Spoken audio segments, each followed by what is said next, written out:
I don't know why I'm so sad. I don't know why. Like, that's what I said a lot. Like, I don't know why I'm feeling like this, because I was like gaslighting myself and confused about my own grief. And then finally, the first step for me was accepting, like, because this is sad and devastating and I'm grieving. That's what's happening. But it took me a while even to get there. And I think it's also, as a culture, and, you know, I don't mean to criticize people who are well-meaning, but like, I think because it's so taboo, people don't really know how to talk about it. So like within fertility or fertility struggles, a lot of times people go, listen, just stop worrying about it. It will happen when you least expect it. You know, that's what everyone says.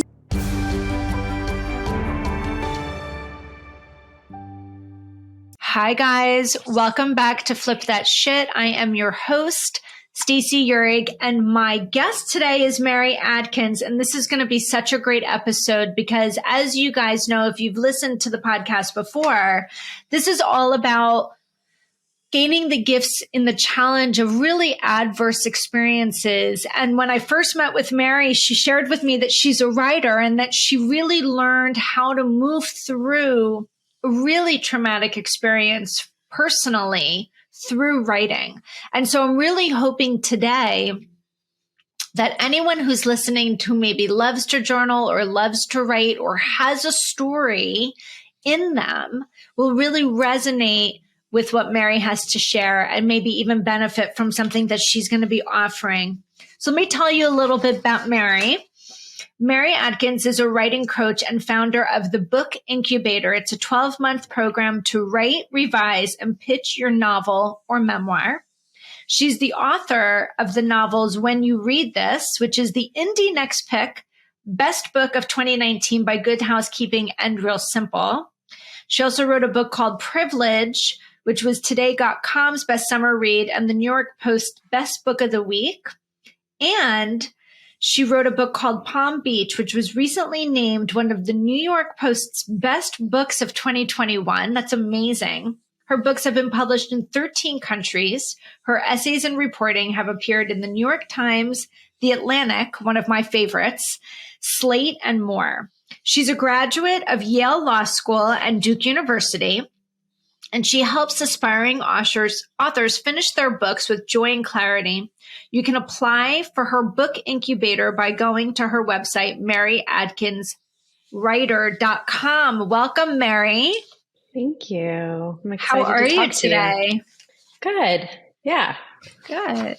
So I know that just based on some of the short conversations that you had, that you, as a published author, had gone through a pretty traumatic experience, 3 miscarriages, and you wanted to learn how to write from trauma without re-traumatizing yourself. So without me having to express what that is, why don't you share with us what was this experience and why write about it? Yeah. So I have a son who's almost 5. He turns 5 actually in a week. And he was very easy to conceive. We decided to start trying to get pregnant. We got pregnant literally the first time we tried. I had a relatively seamless pregnancy. He came out. I was overjoyed. I was very spoiled. I mean, I was very fortunate, I should say, in that my pregnancy and birth experience and my fertility experience were all just really beautiful across the board in having him. And so when we decided to start trying for a second kid a few years later, I was pretty naive. I went into it thinking it'll be easy again. And it was easy again to get pregnant. It was not easy to stay pregnant. And I miscarried 3 times in about 8 months. So I got pregnant very quickly. And speaking of the trauma, I think because I wasn't processing what was happening to me, I wasn't really letting myself grieve because it was overwhelming. I would go right into a next pregnancy and then miscarry and then go right into a next pregnancy. That was very intentional on my part. I think I thought like another pregnancy will just fix what I'm feeling and then I won't have to grieve. I'll get to like skip that part. And then it just kept happening. And so by the end of that year, I had a lot of what I now realize is trauma. At the time, I did not know it was that. I did not know it was called that. I had to actually, like, I worked with a coach to figure out that that's what I had experienced, that I had not recognized it as trauma. I hadn't felt feelings around it. I really hadn't been present in my body during any of it because that was how I coped, was dissociating in the moment. And so, and just moving into a next pregnancy and being like, this is going to fix it. And so I then had to start the process of grieving all three of those losses and like that whole year. And I did it through writing because that is what, as you just mentioned, like I am someone who had always journaled. I process through writing, like more than really anything else. It feels very different than talking to me. I feel like I'm able to be much more honest on paper, and I don't know why. Maybe because I really don't think anyone's going to see it. But I processed all of that through writing about it, and ultimately, that writing did end in a memoir that I'm going to publish. That's coming out by the time people hear this. It's probably going to be out. It's called The Ache of Wonder. A memoir of 3 miscarriages and love after loss. But really the first step to writing that was just trying to even understand like what had happened to me because I didn't. And even after having a miscarriage, I think by my third one, I finally started to realize like, oh, miscarriage is a big deal. But after my first one, I was gaslighting myself a lot because we, as a culture, we either don't talk about miscarriage, it's sort of taboo, or I feel like I thought of it sort of like a fender bender or something, like, oh, it was something I was just supposed to kind of bounce back from. Like, it's, it wasn't even a person yet. It was only 9 weeks. I remember saying that to people, like, it was only 9 weeks. Like, I remember saying to a friend, like, why am I so sad? And she was like, because it's sad. Like, this is sad. And I remember thinking, but like, that doesn't make sense to me that it's sad because it's just supposed to be that? Because I mean, I am like, you're unpacking so much and I'm like, my brain is going ding, ding, ding, ding. Yeah. So I guess I find it fascinating. And obviously as a trauma coach, and people know my subspecialty is narcissism, right? And I only bring that up because gaslighting is a piece of that. Right. But we do gaslight ourselves sometimes in protection of ourselves. So why do you think, I'm going to use the term and I'm not going to use it lightly, downplay. Why do you feel like you were downplaying the experience for yourself when you lost the first baby? I think it's because you and I were talking a little bit before about what causes trauma, and it's never like on your wall, it's never the event, right?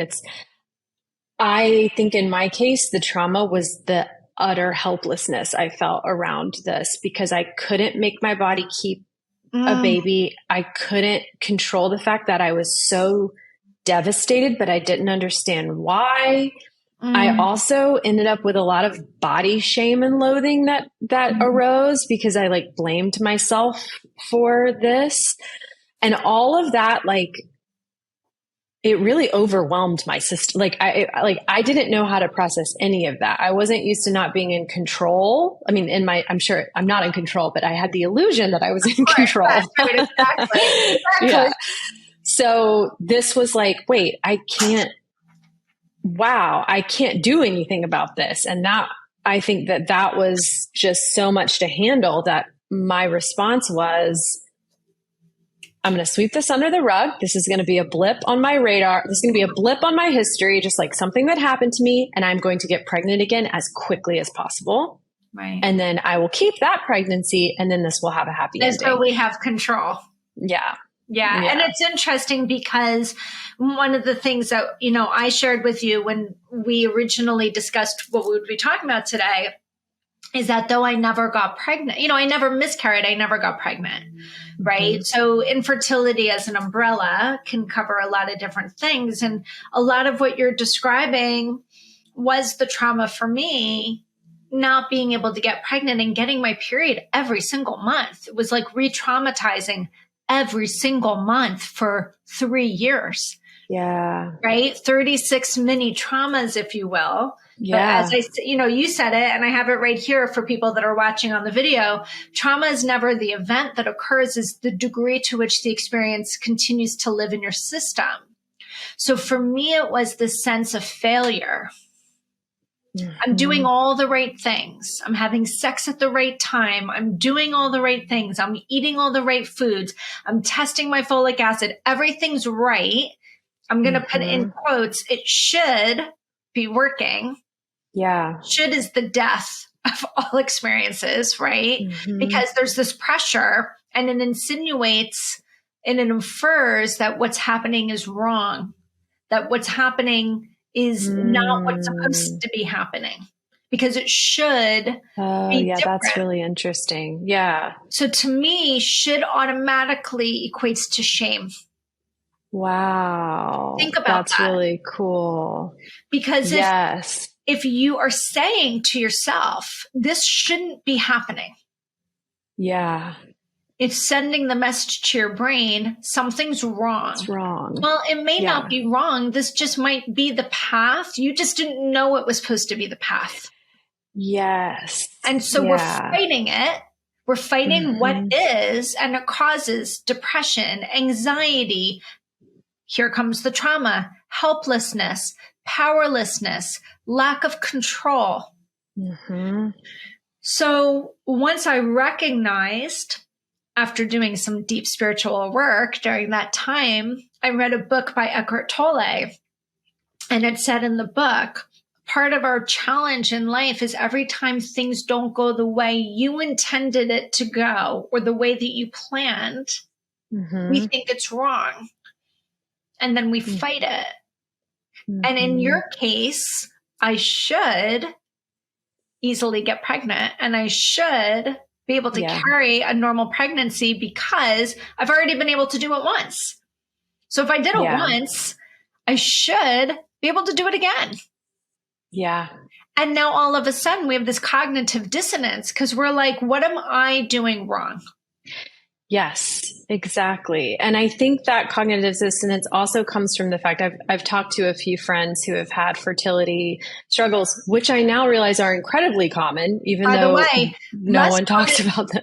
Less common to easily get pregnant and have a regular pregnancy. Yeah. Yes. And I think the cognitive dissonance also came from the fact that no one really talks about that. And we spend our teens, maybe a lot of our 20s, maybe all of our 20s, many of us trying so hard not to get pregnant, right? You're like, this was my issue. I was like, all the time I spent avoiding the inevitable. It was never going to happen anyway.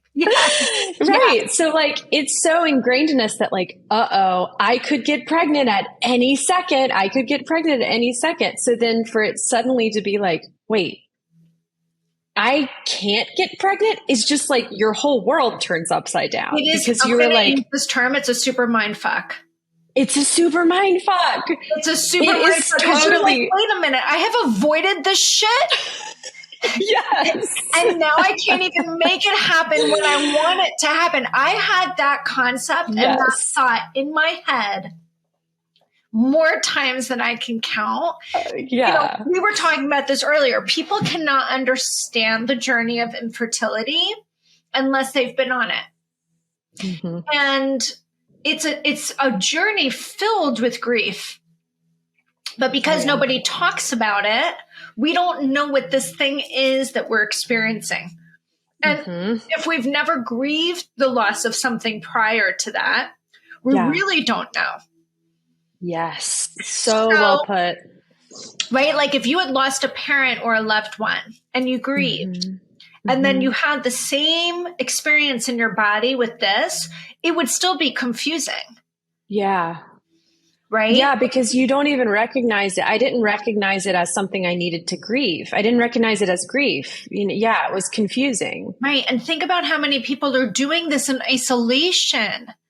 So Yeah. here's the one thing I'm going to say. If you're experiencing infertility of any length, whether it's not being able to get pregnant, or I've had so many friends, and what you're saying, Mary, rings true, easily get pregnant, constantly miscarried. Mm-hmm. We're doing it in secrecy. Yeah. Not necessary. So this is permission 101 right now to be able to reach out to someone and say, I'm in struggle. Yeah. I've been upset. I've been hurt. I don't even know how to express my emotion. Yeah. But I I'm don't not know why okay. I'm so sad. I don't know why. Like, that's what I said a lot. Like, I don't know why I'm feeling like this because I was like gaslighting myself and confused about my own grief. And then finally, like the first step for me was accepting, like, because this is sad and devastating and I'm grieving. That's what's happening, Yeah. And like, but it took me a while even to get there. And I think it's also as a culture, and I don't mean to criticize people who are well-meaning, but like, I think because it's so taboo, people don't really know how to talk about it. So like with infertility or fertility struggles, a lot of times people go, listen, it'll just stop worrying about it. It will happen when you least expect it. That's what everyone says. I did an Instagram post recently, 5 things that were said to me during my infertility journey. Oh, you did? And it was like, my sister's best friend's cousin, had the hardest time getting pregnant. But the moment she stopped trying, it's always the moment. The moment she stopped trying. Just eat a lot of leafy greens. My friend just ate a lot of leafy greens. My other favorite was, your clothes are too tight. Don't wear looser clothes. Goodness. And the number one, just have sex in the back of a car. You're just too stressed. Which, again, like you said, well-meaning, but the problem is now they're putting the blame on you. Yes. If you just do it this way, if you just relax, if you just stop thinking about it, if you just stop putting energy to it, if you just eat differently, if you wear something differently, if you can just chill out, then you'll get pregnant. So now all of a sudden there's like, fuck, isn't me? Like, what am I doing wrong? And by the way, once you've hit that wall and you're trying to get pregnant, we were so, like you said earlier, avoiding it, like so happy to get our period in the moments where we thought, oh shit, could it be? And now every time our cycle comes, it really almost feels like a death. Yeah. And it's painful. That's interesting. I've never talked to anyone about that either, but there's something, getting a period in itself continues to be like, oh, that was like a punch in the face. Like like I am having these feelings about my period every month. A punch in the face. And I was struggling with endometriosis, though I didn't have a term for it then. I had very painful cycles. And so not only was this an indication that I was not pregnant, but it was also incredibly challenging physically. I was in a lot of discomfort and a lot of pain that also people were like, oh yeah, I have horrible PMS. And I was like, no, I think this is different. Like I would have pain going down my legs to my kneecaps and like up into my ribs because I didn't know I had endometriosis everywhere. But we didn't talk about that shit. And talking of gaslighting, I was gaslit by my doctor and lied to by my doctor because I kept saying, I think I have endometriosis. Like I'm in a lot of pain, and these other things are happening during my cycle. And truth be told, when you don't know, you don't know. He's like, we'll just do an internal ultrasound and I'll let you know. And he did an internal ultrasound and he goes, yeah, no, you don't have endometriosis. So I believed him. Okay. And then he retires and I go to another doctor and I explain to her everything. And this is 13 years, by the way. And she goes, well, that's classic endometriosis. And I go, well, that's what I've been saying. Oh And she my goes, gosh. I said, but I had the ultrasound and he told me I don't have it. And she goes, ultrasound? You can't diagnose endometriosis with an ultrasound. You have to have a laparoscopy. I was like, what? Oh my So like God. I had put all this faith. In the meantime, I also couldn't get pregnant. So like no one was connecting the dots for me that maybe I wasn't able to get pregnant because I had the endometriosis. Look, long story short, I have 2 amazing kids. I love having adopted my kids. Blessing, gift in the challenge, wouldn't do it any other way. Best thing I've ever done. But the journey was so painful, physically and emotionally. Yeah. And like unnecessarily so, right? Because it's like the doctor who, I mean, that's just, sadly, I feel like I've heard versions of that story before with endometriosis where like it's not diagnosed or misdiagnosed because women's pain is kind of not taken seriously, right? Where it's like, you're like, you're fine. It's just cramps. And then it turns out, no, it's not. I mean, it was so bad that when my youngest was 2, I would have to call my sister curled up in a ball on the bed and say, I think he's going to wake up from his nap in a half hour. I can't stand. Do you think you could come get him out of his crib? Oh my God. You know, was debilitated. Yeah. Like that's not cramp. That's not normal cramps. But I was told it was. But, and so you're just like, well, I trust the medical provider. This was in like 2004. Like my son was born in 2004. He came home in 2005. So figure I had probably started in this process around 2001. There was no Google.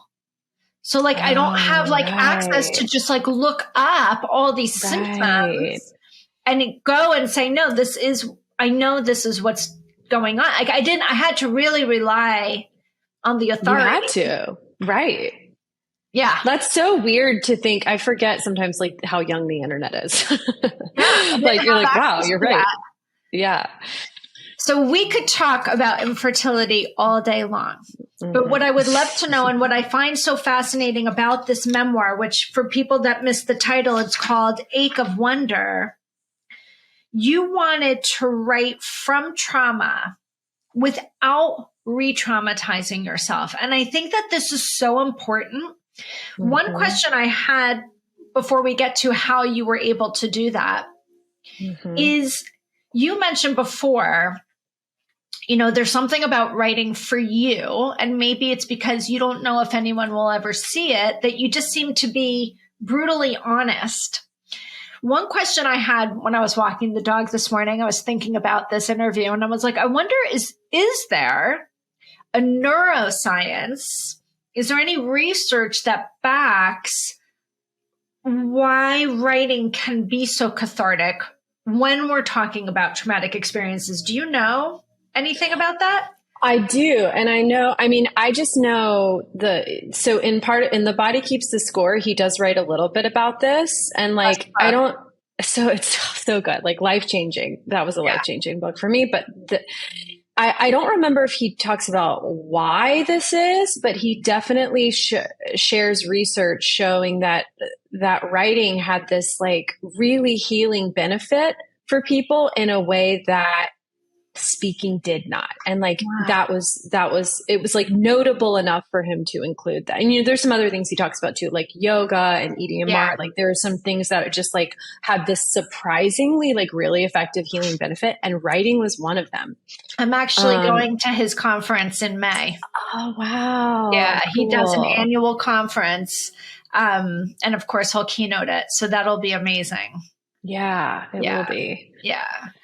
So tell us a little bit for those that are listening that maybe have had whatever trauma it is. Maybe it's been childbearing, fertility related trauma.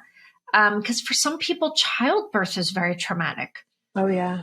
You know, there's a lot that happens when we're bringing another life into this world that can be very traumatic that people don't talk about because it's supposed to be a happy time.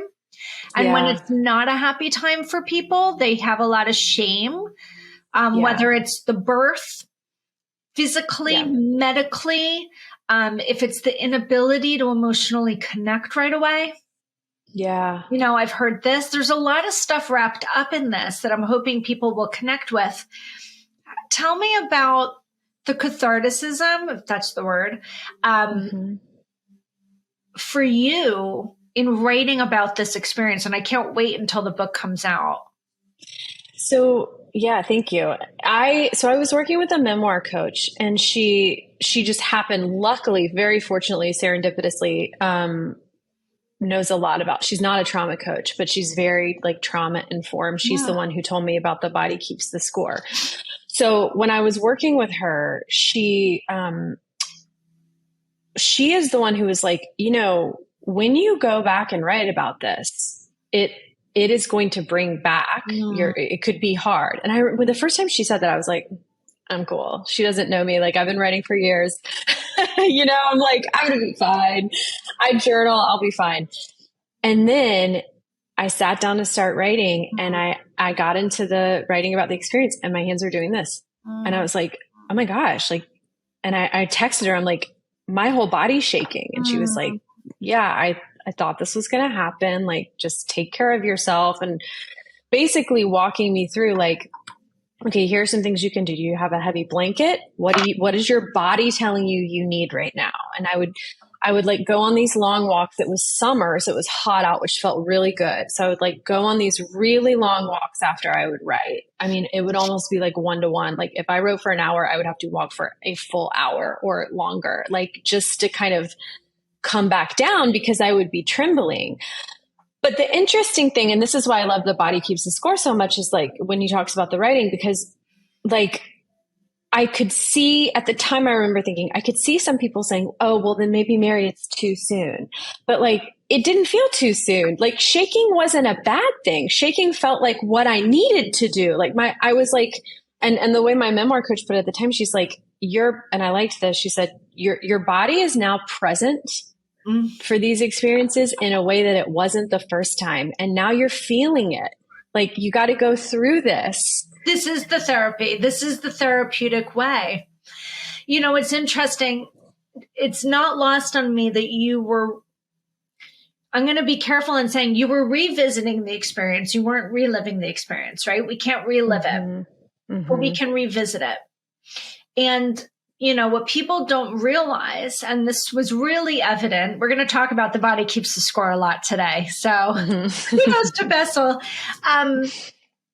One of the things that's so profound about what he writes in the book, and if you study trauma and you understand neuroscience, it's not new. The parts of the brain that hold on to the memory, there's no time construct. There's no past, present, or future. It just is. There's no past, present, and future. So even if you cognitively know that happened a year ago, 3 years ago, 5 years ago, 25 years ago, when you start to revisit the experience, it's as though it is real time. Your mind and your body have one job and one job only, and it's to keep you alive. It's to keep you safe, to keep you alive. So the moment the amygdala gets engaged and feels like there's a level of threat, and threat can be helplessness, powerlessness, hopelessness, because the moment you have these feelings, we can't be ready. We're not hypervigilant, right? It makes us vulnerable. So the brain will engage. It'll activate. That's its job. That's a good thing. But when we're going through an experience and revisiting it, it feels like it's in the present. And so that shaking of your hand, this is your whole nervous system is now engaged. The minute that amygdala goes bing, bing, and I have this on my desk from when I work with my clients. Okay. So this little teeny tiny part, whoop, right here, the tiniest part, that's the amygdala. That's where that fight, flight, freeze, or fawn goes into. So that shaking, that's like massive adrenaline. It's like, I feel like I'm in threat. I need to get ready and be prepared for the next thing that's coming. These are all the things that your body's doing in your benefit because it thinks that the threat is real time. So this is why things like yoga and meditation and breath work and tapping are so great to ground, or walking. But these other very specific modalities, especially tapping, if nobody's familiar, it's this idea of bringing yourself into that present, like you just talked about. Even though I'm experiencing these tremors right now, I know that I'm currently safe. I know that I am fine.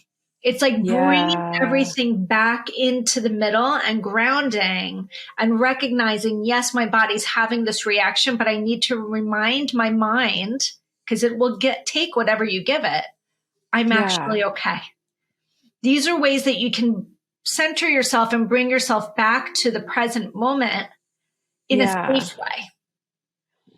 So when you say that's the therapy, is the act of doing that once or twice or again and again, is it literally rewiring something in your brain? Like, what is happening that? So I think what I would say is it calms the system.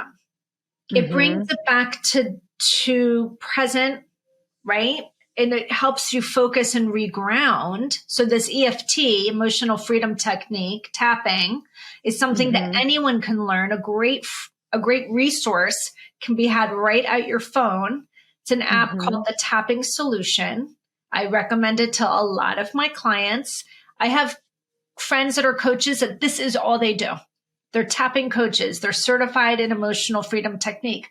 I'm not. I know enough of it to be dangerous. But I recommend this app all the time because it works. This concept works, which is it's just toning your vagus nerve. It's reminding you you're safe. You're okay. And sometimes we need to proactively and reactively be doing this. It has to be a very conscious effort. Some people will tap daily from the moment they wake up as just a proactive way of having that calm vagus nerve and widening that window of tolerance in a proactive way. Yeah. But what you described, that shaking, your coach was brilliant in saying, yes, you were now finally connected to the experience. People disregard this ability to disassociate as a coping strategy, but it is real and very common. Yeah. And it works in the moment, but you do need to experience it to release it. You have to deal with the emotions in order to release it. Yeah. Yeah, I didn't realize. I mean, I think there were moments of my disassociation that I would be aware of. Like, for example, so all three of my miscarriages were called missed miscarriages, meaning I didn't start bleeding. I went to the doctor for an appointment and they were like, oh, there's no heartbeat. So all three of them were that. But the third time it happened, it was the latest. We had seen the heartbeat a few times. Heartbeat, it looked good. Like I was actually feeling very optimistic. So it was a true shock when we went and there was no heartbeat. But that moment is one that even in the moment, I was aware I was dissociating because I remember looking at the ultrasound tech's face and she's like, I'm so sorry. And I said, oh, I thought it was going to be okay this time. And she said, has this happened before? And I said, yeah, it happened in July and it happened in October. And like, I saw her face crumble. And I remember thinking, oh yeah, this is sad. She's sad for me. But I was like checked out. You know, it was just like complete numbness. Some people even say they literally just see everything from above and they literally like lift right out of their body. But it is such a protective layer and such an extremely brilliant, if you will, way to cope in the moment when the emotion that if you were dealing with it would be so overwhelming, you don't know how you would deal with the emotion. Yeah. Because you're like, if I open that box, I may never be able to shut it. Yeah. And in this moment, I just have to like get through whatever this moment, right? Like survive, I have to survive. And so how do I make it through?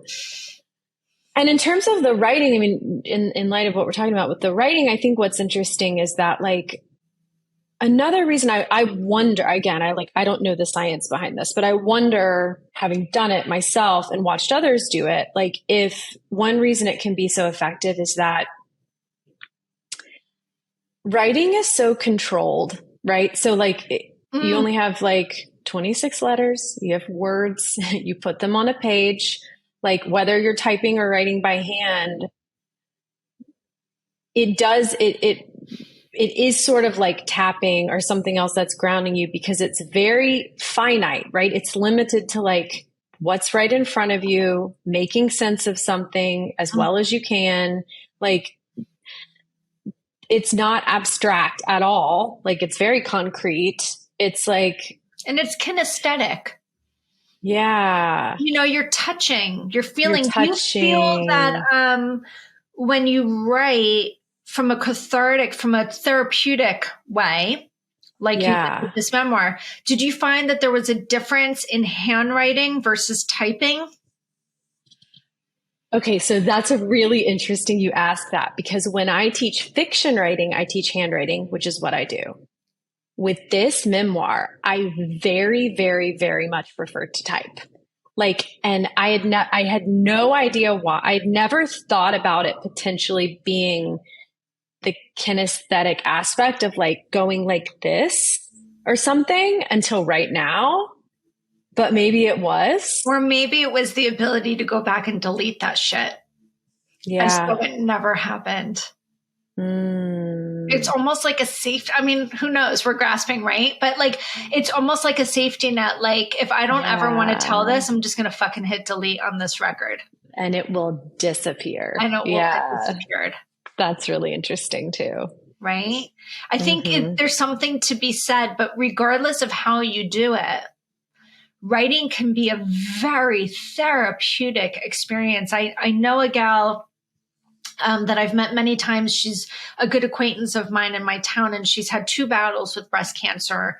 She was an attorney. She was a big writer. She wrote all the time, and she decided to move into becoming an author. And she wrote about her experience of having these multiple bouts of cancer and what that was like. And really the trauma, right? What was this experience? It was devastating. It was scary. It was sad. And it was called Again.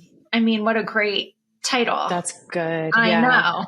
And now she teaches writing, but specifically she teaches writing as like a therapeutic way of dealing with adverse experiences, you know, tragedy. Yeah, I love that because I mean, it's such a gift. I don't, you know, and one thing you and I had spoken about before recording today is like, to go back to kind of the well-meaning adage I had heard people say before, where they're like, people say sometimes, maybe it's too soon to write. I think maybe what they mean is publish, because publishing and writing are very different experiences. And I can see how it could be too soon for someone to share a story with the world, because once you share it, like you're kind of opening yourself up to people's thoughts and feelings, right? They'd be like, here's what I make of this, or here's what I think you should have done, or, you know, and then you're like, I don't know if I'm ready for all of this interaction around my trauma, you know? It kind of goes back to what you and I discussed earlier. I said, I have a book in me. Yeah. I'm afraid to publish it. But now that you're saying that, maybe I can decide what I want to do with it once it's been written, but maybe there would be something really cathartic about me finally fully getting the story. And I'm going to say this consciously, out of my system. Out of you. Yeah. Cause it's like in you. In me. And I have a friend who did that. She wrote this beautiful memoir and she shared it with a few people and everyone's like, this is amazing. And she's like, I can't publish this, but I am glad that I wrote it. And she's like, I have it. I know I have it. Maybe one day I'll publish it. Probably not. She doesn't even say one day. She's like, I don't think I ever will because of the fallout, but she's still glad she did it. And that's kind of how I feel. I mean, I'm glad my memoir is coming out, but even if I had ultimately decided not to publish it, I would be glad that I wrote it because it was healing. So you mentioned when we started talking about the writing that, you know, you had a physical reaction to revisiting that experience. Did that occur every single day while you were writing? Did that soften? How did that experience go for you? It occurred every time I was writing about a particularly intense memory. So it totally depended on the memory. I mean, writing about the miscarriages, them, the moments of literally bleeding or literally being on the ultrasound table, it would kind of come up. And then if I was writing around periphery memories, no, I mean, that would, I'd be tender, but it wouldn't be like this visceral. I'd feel emotionally tender, but it wouldn't be this kind of visceral shaking or breathing hard or needing to like stand up and move around, like not even being able to sit still, like that fight or flight kind of response agitation kicking in. Yeah. Yeah. Yeah. But, it's interesting when we talk about The Body Keeps the Score and we talk about Bessel van der Kolk. I was in a book club through his Trauma Research Foundation on the book. And then he joined us for the last book club. Yeah. Oh, and he did like a whole Q&A. And even though I had read the book, there was something I had missed that he had brought. And he was talking about this somatic experience, and writing can be very kinesthetic and somewhat somatic, right? So when we talk about somatic, we're talking about moving the body, right? So singing, yoga, dance, play, like whatever it is that we can do. And what he said was, when we go through trauma, very often we do disconnect. We disconnect from the experience as a whole, mind, body, and spirit. And we end up feeling like we are nobody. We have no body. We are so disconnected from the experience. The part of the trauma is we feel isolated. We feel like a nobody because we're not connected to the body. Wow. But these somatic experiences allow you to reconnect and feel like somebody. Wow. I love that. And to hear him really say good. it, I was like, holy shit, how did I miss that? But it was so profound. Yeah. It's so profound. And I'm just thinking about how I feel like I lived what you're talking about or what he was talking about, because when I think about, so writing reconnected me to my body. It was like, oh, my body is shaking because this is sad. Like I'm like noticing what my body's doing now. Yeah. I'm finally going through it. And once I had done, or really I was still doing it. I was still, because this went on for months. I mean, I was still writing, but the writing was helping me notice my body, so that there were months after my last miscarriage, I went to get a pap smear, and sitting on the table, like I started to have I won't call it wasn't like a panic attack because it wasn't that extreme, but it was like fight or flight. Like my heart was racing. And I think in the past, I probably would have just, I don't know, tried to ignore it, dismiss it, be like, what's wrong with me? Literally maybe not even notice because just so out of touch with my body. But because I had been doing this observation while writing, I was able to know, I'm like, oh, like I'm freaking out. And this freak out and it makes sense that I'm freaking out because I'm like at the OBGYN on a table where the last time I was here, I was finding out that, my fetus's heartbeat had stopped beating. So that was actually very helpful because I could be like, okay, I remember leaving that appointment and being like talking to my body like it was a different person, to be like, what do you need? Okay, what do you need? And it was like a chocolate chip cookie and a walk. So we went and got a chocolate chip cookie.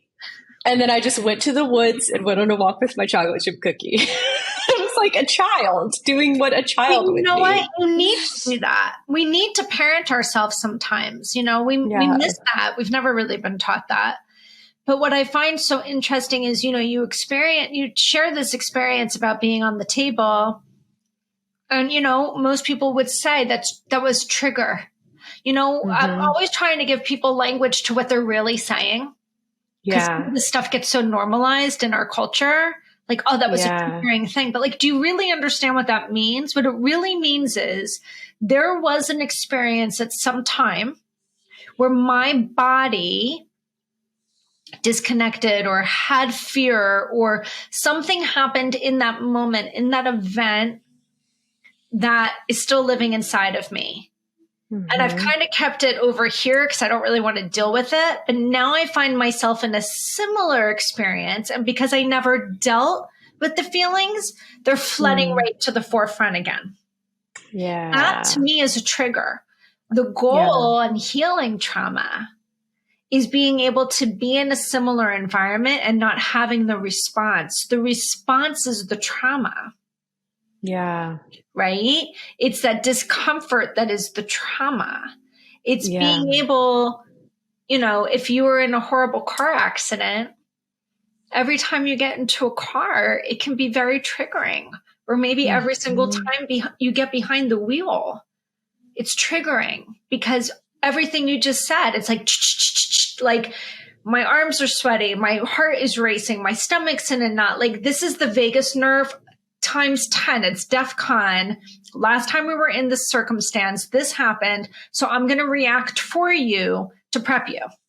Mm-hmm. The healing is being able to get behind the wheel and not have this reaction, not because we're numbed out, not because we're disassociated, but because we've worked from a state of fight and flight to a state of I'm safe in this very moment.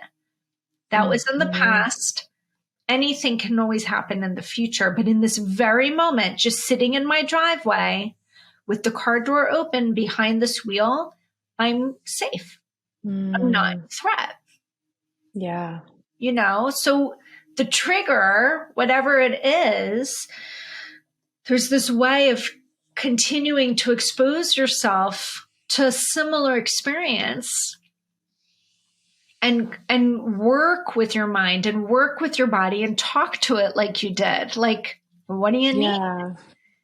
Say to your body before you get behind the wheel, what do we need today?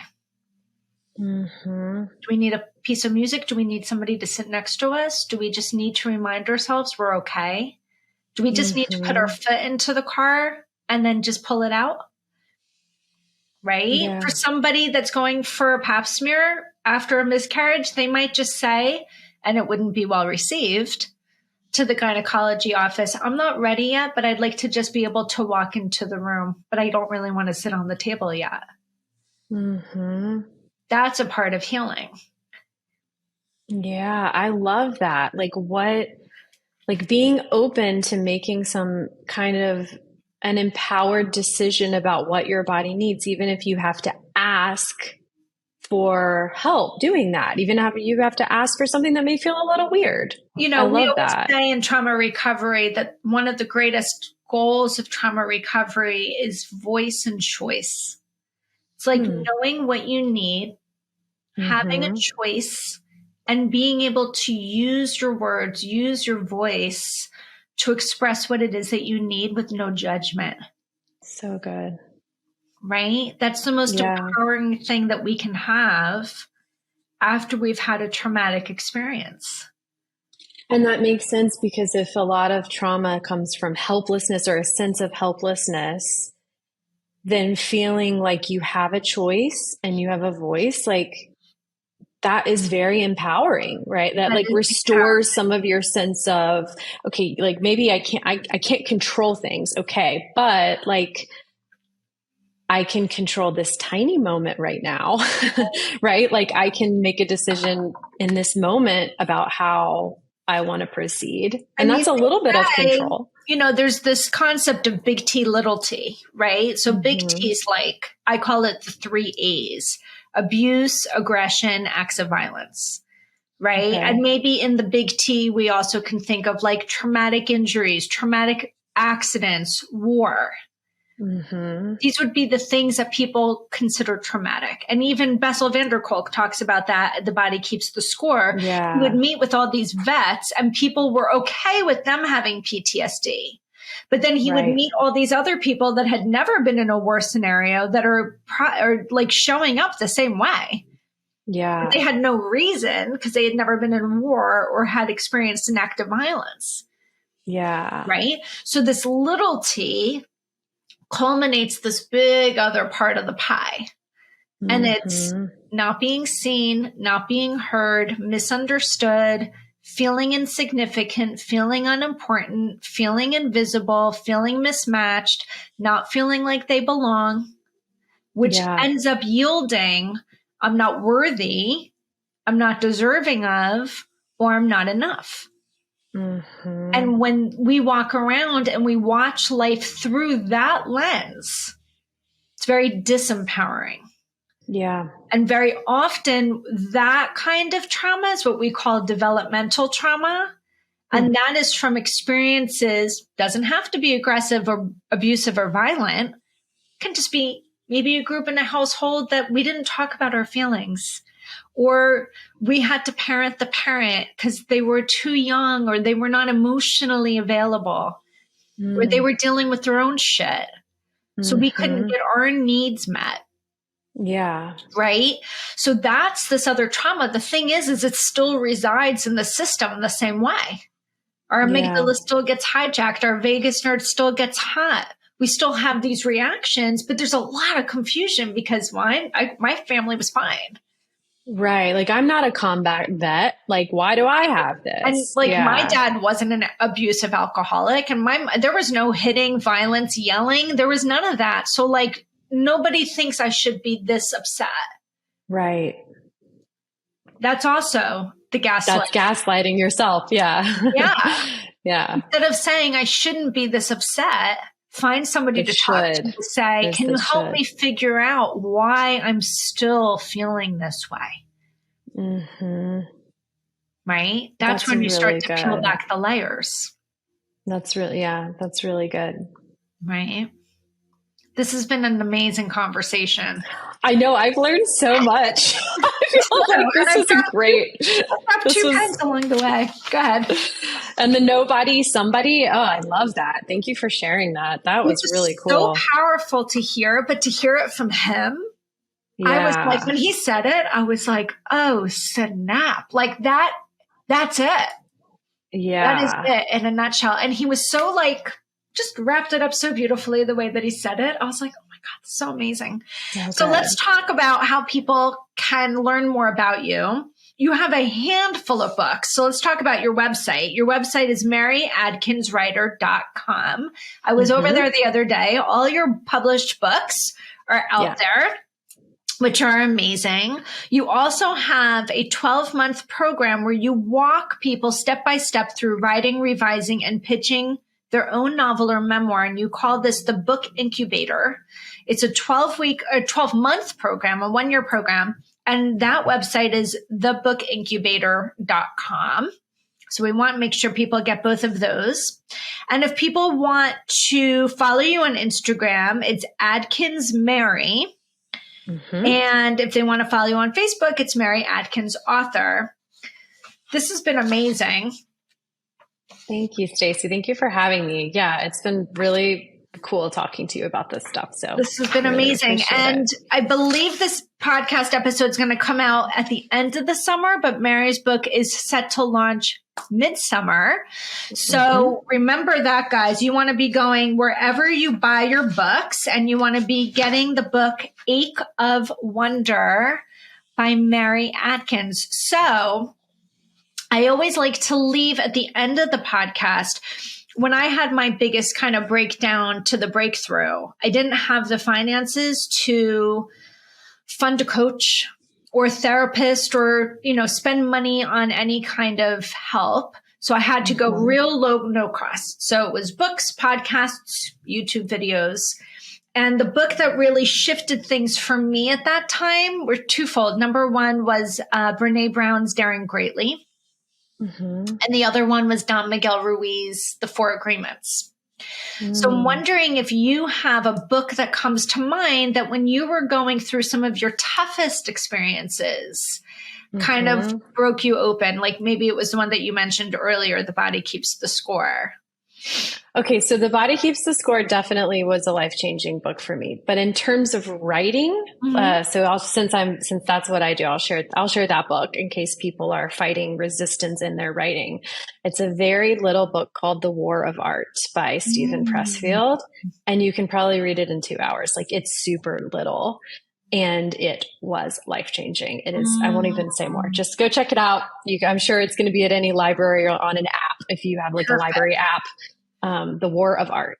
Awesome. Thank you. So if you guys enjoyed this episode, please share it. Please subscribe if you haven't subscribed yet. And if you're curious about other episodes, you can just search Flip That Shit wherever you get your podcasts. And there's a whole bunch for you guys to listen to right there and then. Just subscribe, follow, and share. Thanks, guys.